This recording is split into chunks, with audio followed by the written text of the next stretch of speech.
Hey guys, Zomfox here, and today it is time to do my Week 9 review of the 2024 United Football League season, where we go over all 4 games that happened this past week, do a quick little review and summary over each game, talk about the attendance and the TV ratings as well.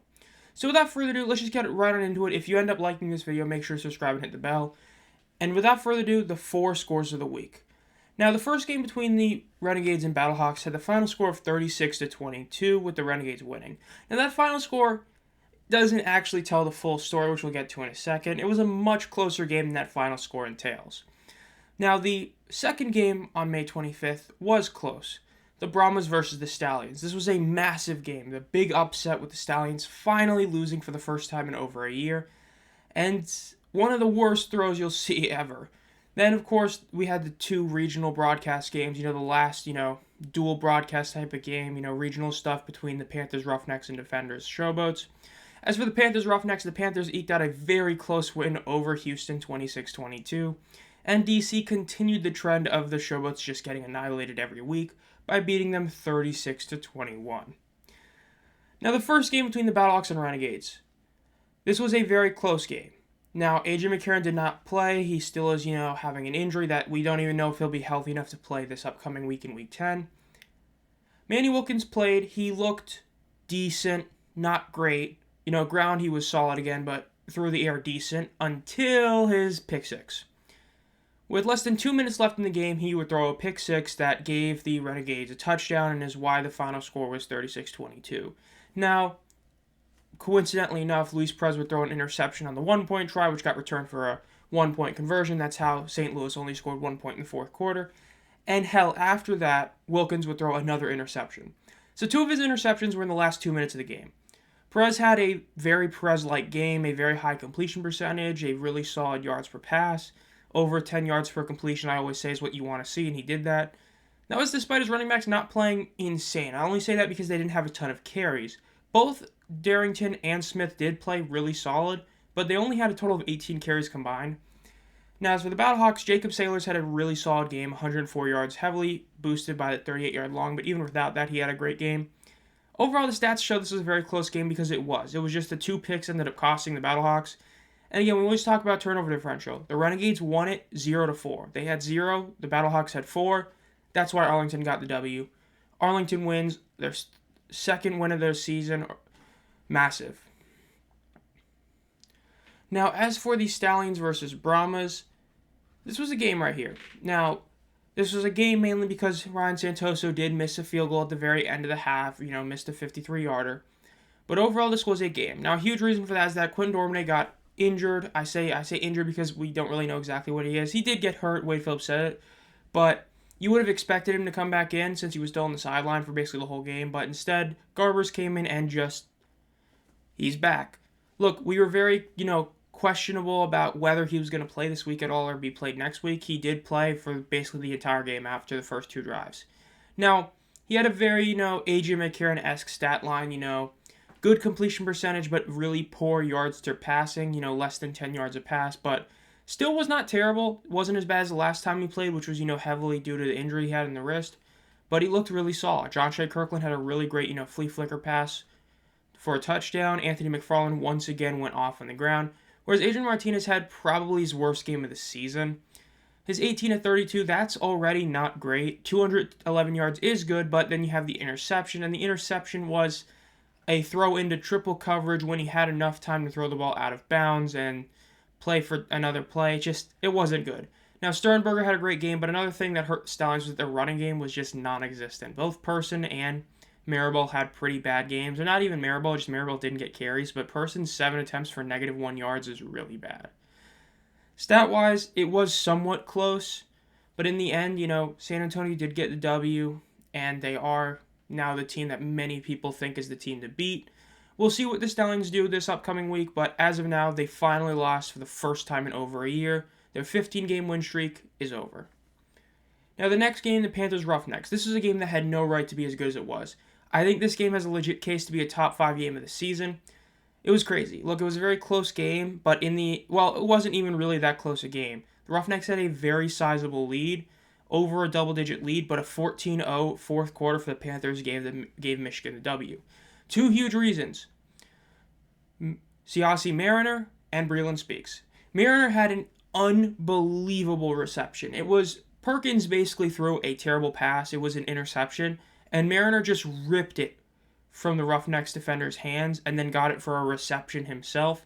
And that allowed Perkins to eventually run it in for a touchdown, his second ground touchdown of the day. And then on the ensuing drive where the Roughnecks had a shot to go down the field and win it, Breland Speaks would sack Nolan Henderson not once but twice to not only win the game for Michigan, but also pretty much steal the DPOY from his teammate Kai Nakua. As everybody pretty much agrees now, with Speaks being the sack leader and how good he's been the past few weeks, he's the guy, he's going to be DPOY. Again, this was a really good game. Look, Mark Thompson once again had a decent game. It wasn't like a crazy game, but he once again looked better than he did the first couple of weeks. Nolan Henderson got the start, and while Sinnett did play as well, Henderson looked much better and definitely is going to get the start in Week 10 most likely, in that, winner takes the first overall pick game. And then overall stat-wise, Michigan did outplay Houston. A lot of that was at the very end, but especially since they were 4 or 5 in the red zone, which is insanely good efficiency. Their 2 turnovers are really what, kept Houston in it. But in the end, Michigan got the W. Then the final game of the week was DC versus Memphis. Not really much to talk about. It was a normal Memphis game. Memphis getting obliterated in basically every stat, then playing 2 QBs. Neither one of them looking all that good. T-Will went 4 of 7, had no yards. Josh Love went 9 of 14, but had 2 interceptions. It's what you expected in a Memphis game. Memphis once again being the one team to completely drag down the alt kickoff conversion rate. No shock here. DC was the better team. Not a surprise they won. And as for the attendance this week, last week we actually saw a really solid week, as I talked about how last week in Week 9, really you couldn't really be upset with any of the numbers. This week you could. Look, Arlington's 8,500. I'm not shocked that it's, still bad. It's just, is it technically their third best of the year? Yes. Did it really look like 8,500 people? Not really, but it still is, the number that matters. People need to understand that it is the number that, money-wise, it's about how many tickets you sell, not exactly, how many people are at the game. But it still wasn't a great number, but as I, talked about on X, look, 3 of the teams that had home games this week all came into this week with 1 win. Let's be very clear, it's not like they're, in the playoff race. Memphis actually had a rebound from their Week 6 game, but is that really saying anything when their Week 6 game was the lowest in modern spring football history? Well, for numbers of attendance that are public, I should say. Then Houston technically was also better. Their third best game of the season at 6,500. But, not really much positive to say. The only number that was actually decent was the San Antonio number, because the 11,839 was actually their second best number of the season. And people are now expecting that if they do host the playoff game, they will probably break, their season record. And considering the fact that their season record is the third highest number the Brahmas have ever had, naturally behind, Week 1 and Week 5 of the XFL last year. If the Brahmas make the playoff game, they could hit that over 14K, which would be a really nice milestone. But of course, many people still want the Battlehawks to get it so they can have the incredible, home atmosphere. But as for attendance, again, this was a bad week, but it's one of those where you kind of expected it to be a bad week, given who was hosting games. It is what it is. Not much to say.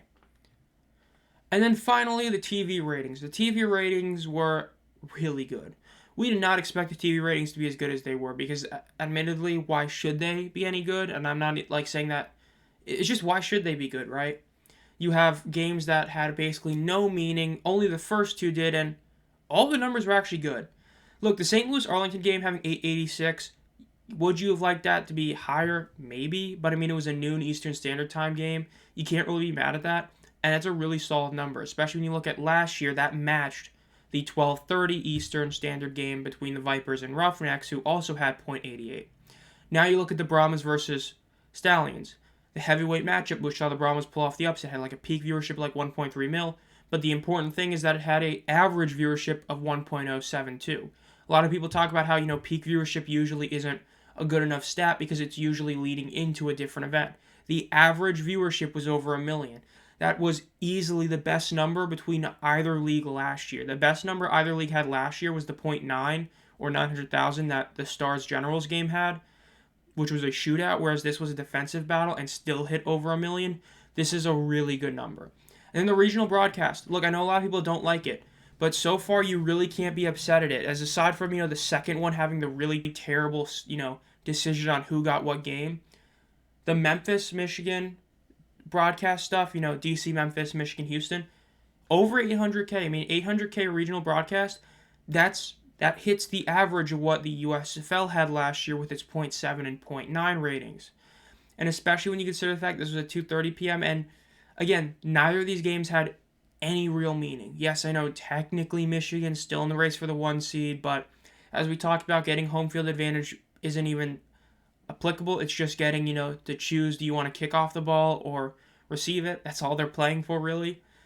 And then the DC game had no meaning. They switched off the DC game very early. It was like early in the third quarter, which was a good decision. In the end, these were really solid numbers. When you have all these games on broadcast TV, you're expecting good numbers, and we actually got good numbers. This is a really good sign, and as people are talking about, it makes it really hard to see why the league would argue moving the season to an earlier start date, unless the reasoning is for adding more teams in the future. Because again, we're still seeing these numbers be very good.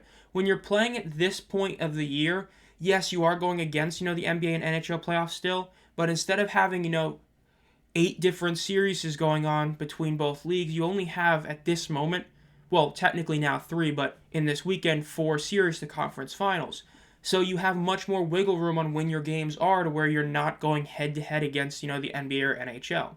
So when you have that going for you, it's kind of hard to argue against it. Again, these are really solid numbers.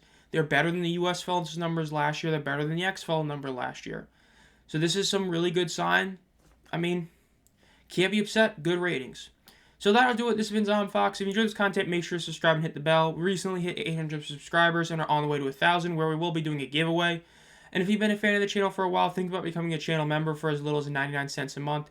Help support the channel, and you get a bunch of benefits, team emojis, exclusive community posts, as well as one video every month that is exclusive to channel members. And as always, guys, have a great night.